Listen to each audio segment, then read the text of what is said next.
We built this outdoor kitchen in Dix Hills, New York. The kitchen was built with Kindred prefab fiber reinforced cement boxes and then veneered with the Fiorito travertine in 2 inches and 4 inches high, mixed in a random pattern.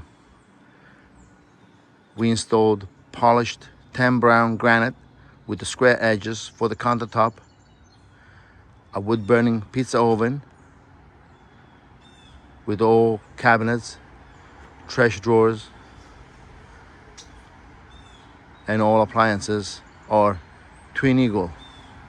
We also installed a Summit refrigerator, a grill, and a gas burner. The old deck was replaced with TimberTech 6-inch planks. The old frame was capped and reinforced